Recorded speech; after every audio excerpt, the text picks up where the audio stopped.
Hello दोस्तों, welcome to ICM channel. आज हमसे डिस्कस करने वाले हैं दो स्टॉक के बारे में।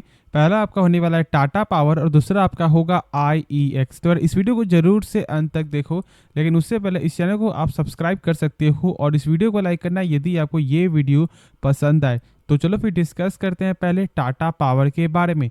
अब देखो, टाटा पावर में आज के दिन फिर से आपको 3.5% से ज़्यादा गिरावट देखने को मिला और इसका जो चार्ट है ना, वो आपका लगातार जो कंटिन्यूस है वो आपको गिरावट में ही दिखने को मिला। यदि आप चेक कर लो तो 1 मंथ के रिटर्न में लगभग आपका यहाँ पे 3.43% गिरावट है और यदि आप चेक करो पास्ट के 6 मंथ में तो 10% से ज़्यादा का गिरावट देखने को मिला है।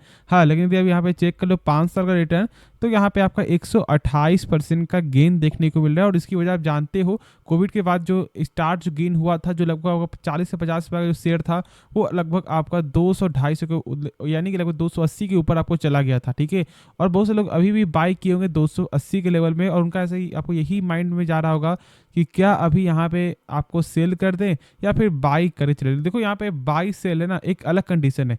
पहले आपको ये समझना होगा कि क्या कंपनी सही में इतना खराब कंपनी है, क्या सही में क्या कंपनी इतना अच्छा कंपनी का वो आगे जाके गेन दे सकता है क्या। दोनों चीज़ को हमसे यहाँ पे जानेंगे और मैं गारंटी देता हूँ कि यदि आप इस वीडियो में, ठीक है, यदि आप 5 मिनट टाइम दे देते हो तो आपको बहुत कुछ नया सीखने को मिलेगा। और जो लोग नए देख रहे हैं उनको तो और ज़्यादा सीखने को मिलेगा। ठीक है, देखो, जो लोग मुझे पहले से फॉलो करते हैं उनको ये सब के बारे में नॉलेज है, लेकिन अब ये एक नया स्टॉक है जो मैंने आज लिया है, टाटा पावर। तो इसके बारे में सही से आपको डिटेल में एनालिसिस करना पड़ेगा और हम दोनों साथ में मिलकर करेंगे। ठीक है, तो देखो, सबसे पहले क्या देख लो कि कंपनी का मार्केट कैप तो बहुत ज़्यादा यहाँ पे घटते हुए आपको दिखाई दिया, क्योंकि देखो लगातार ही प्रेशर है और अगर आपको जो 61,000 करोड़ तक यहाँ पे देखने को मिल रहा है। पी चेक करोगे तो मात्र 20 का ही पी देखने को मिलता नहीं है। आपका इसका वैल्यूएशन के हिसाब से एक अच्छा खासा वैल्यूएशन है। लेकिन चलो देखो, मैंने शुरू से कहा है कि आप एक हाई पी वाले स्टॉक को बाई कर लो, लेकिन कभी भी लो पी वाले स्टॉक को बाई मत करना। तो ये आपको लो पी वाले में नहीं आता है। ठीक है, तो यहाँ पे आपको डरना नहीं है, क्योंकि तो एक 20 का पी जो है ना, तो एक अच्छा वैल्यूएशन पे यहाँ पे आपका शो होता है। लेकिन अब हमसे कंपनी का कुछ फंडामेंटल देखेंगे जिससे आपको ये समझ आए कि क्या हमसे लॉन्ग टर्म के लिए यहाँ पे इन्वेस्ट करना चाहिए नहीं चाहिए, और उसके बाद से यहाँ पे देखेंगे क्या इस कंपनी का फ्यूचर का विजन है या फिर नहीं। पहले हमसे यहाँ पे शुरुआत करेंगे सेल्स से। ठीक है, क्योंकि देखो सेल्स जो है ना सबसे बेस्ट फंडामेंटल होता है। यदि जो कंपनी का सेल्स यदि आपका लगातार बढ़ रहा है और यदि प्रॉफिट थोड़ा डाउन भी हो जाए तो कोई ज़्यादा फर्क नहीं पड़ेगा। ठीक है, और यही एक फैक्ट है और ये आप बहुत सारे स्टॉक में यहाँ पे चेक करते होगे, समझते होगे। अब देखो, सेल्स में क्या देखने को मिलता है, आपका थोड़ा अप्स एंड डाउन है यहाँ पे, क्योंकि लगभग 3 क्वार्टर में यहाँ पे सेम ही आपको देखने को मिला नहीं, एक फ्लैट ही देखने को मिल रहा है। और यहाँ पे आपका ये चेक कर लो तो लगभग आपका यहाँ पे कुछ ना कुछ जो गेन आपको जरूर ही देखने को मिला है ईयर नॉन ईयर के हिसाब से।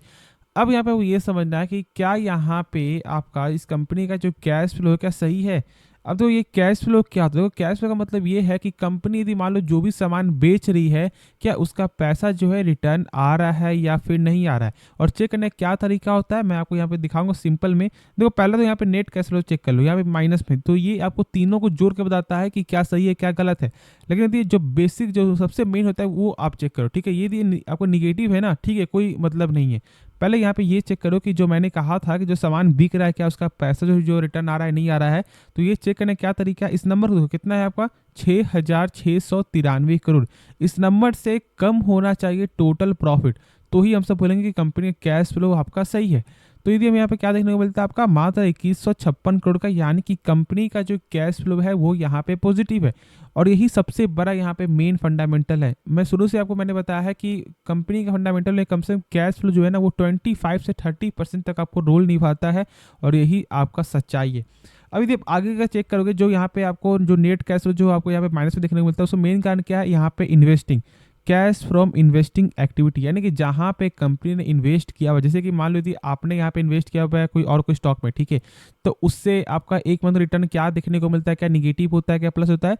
तो उसी तरह से यहाँ पे यही चीज़ है कि जहाँ पे कंपनी ने आपको इन्वेस्ट किया हुआ है क्या उससे कुछ पैसा यहाँ पे प्लस में आ रहा है या फिर नहीं आ रहा है, तो यहाँ पे आपको निगेटिव देखने को मिलता है। और इसी के कारण यहाँ पे जो कंपनी का नेट कैश फ्लो है ना वो यहाँ पे निगेटिव हो गया है। और फाइनेंस का भी मेन वही होता है कि जहाँ पे कंपनी ने फाइनेंस किया हुआ है, तो दो इन्वेस्टिंग और फाइनेंसिंग की एक अलग चीज़ हो गया। लेकिन मेन जो कंपनी का ये देखो कि कंपनी का जो बिजनेस जो मॉडल है क्या उसका यहाँ पे सही काम हो रहा है नहीं हो रहा है। जब तक भाई आपका पैसा ही नहीं आया, जब तक आपको सेल्स ही नहीं होगा, पैसा ही नहीं आएगा, तो फिर आप कैसे कोई कंपनी में या फिर कोई और जगह पे आप इन्वेस्ट करोगे ना।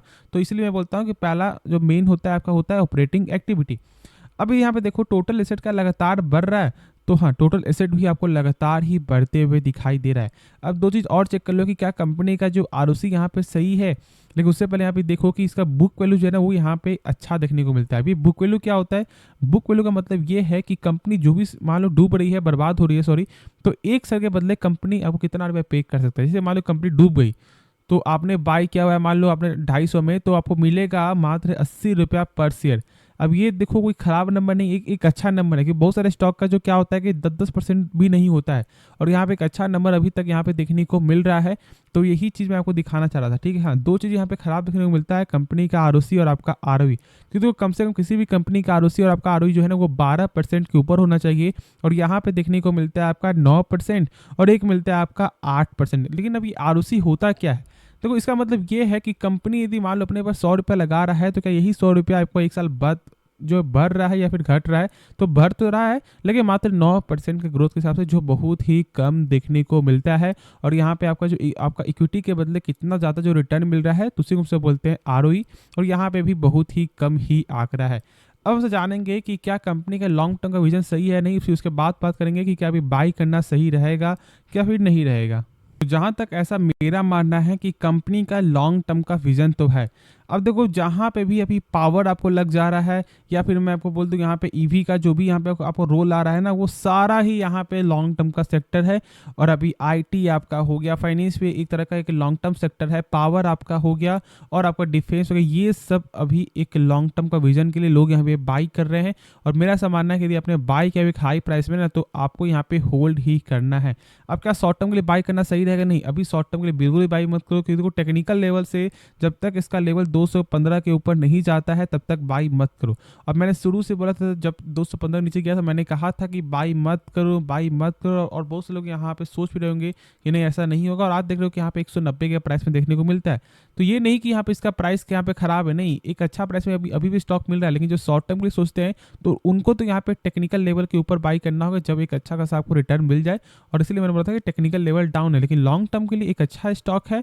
शर्तें यहाँ पे क्या करना होगा कि आपको जो है ना समझना ये है कि आपको पेशेंस चाहिए, पेशेंस नहीं है तो फिर आपको यहाँ पे दूर होना पड़ेगा, ठीक है, यानी कि आप अवॉइड भी कर सकते हो। तो चलो फिर नेक्स्ट स्टॉक के बारे में डिस्कस करते हैं।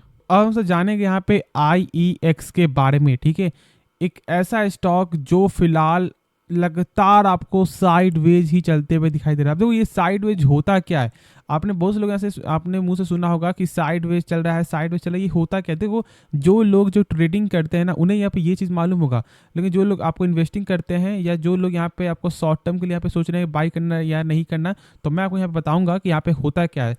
साइडवेज का मतलब ये है कि देखो जहाँ पर आपने पैर रखा हुआ यानी कि ज़मीन है, ठीक है। अब ये ज़मीन आपको जो हो गया, यानी कि आप इसके नीचे तो जाओगे नहीं, बहुत कम चांस है ना। हाँ यदि आपको ऐसा हो सकता है शायद मान लो जमीन कमजोर है वहाँ का, तो फिर आप जो गड्ढे में गिर जाओगे, ठीक है, एक अलग मैटर है। लेकिन ये तो एक जमीन हो गया, ये नहीं कि एक सपोर्ट है ये, ठीक है। ऊपर आपका हो गया रेजिस्टेंस, जिसे हमसे बोल सकते हैं कि एक छत है। तो आप यहाँ पे क्या कर रहे हो ना, बार बार जो छत के ऊपर जा रहे हो और आप अपने सर को फोड़ रहे हो। आप जो यहाँ पे सोच रहे हो कि नहीं उस छत के ऊपर मुझे यहाँ पे निकलना है, लेकिन वो बार बार छत आपको क्या कर रहा है, वो नीचे आपको ढकेल दे रहा है, और आप अप डाउन करते हुए दिखाई दे रहे हो। दो चीज़ यहाँ पे होता है, नहीं तो यदि छत को यदि आप तोड़ोगे तो एक बड़ा यहाँ पे आपको बुल रन देखने को मिलेगा, और यदि ये सपोर्ट को नहीं, आप जब जमीन को तोड़ोगे तो एक नीचे का एक अच्छा आपको लेवल देखने को मिलेगा, यानी कि एक नीचे जा आपका स्टॉक जाते हुए दिखाई देगा। और अभी क्या हो रहा है, आपका 130 से 150 के रेंज पे ही स्टॉक घूमते हुए दिखाई दे रहा है। और इसलिए मैंने कुछ दिन पहले मैंने कहा था कि जब तक 150 के ऊपर आपको सस्टेन ना करे तब तक बाई मत करो। और मैंने परसों ही डाला था, जब इसका लेवल जब 150 के ऊपर था, मैंने कहा था कि 2 दिन और वेट कर लो, उसके बाद वही करना। और देख रहे हो कि 2 दिन के अंदर फिर से आपका 142 का लेवल आपको इसका देखने को मिल रहा है, और इसलिए अभी यहाँ पे वेट करके चलो। अब देखो बहुत से लोग यहाँ पे बाइंग प्राइस क्या होगा आपको 250, 300, 280, तो उन्हें यहाँ पे हमेशा बार माइंड में जा रहा होगा कि क्या आप सर स्टॉक को सेल कर दें। देखो मैं आपको दिखाता हूँ कि क्या कंपनी का फंडामेंटल क्या खराब है और क्या सही है, उसके बाद ही आपको समझ में आएगा कि हाँ अभी क्या करना चाहिए। पहले हम स्टार्ट करते हैं अभी फिलहाल खराबी का, ठीक है।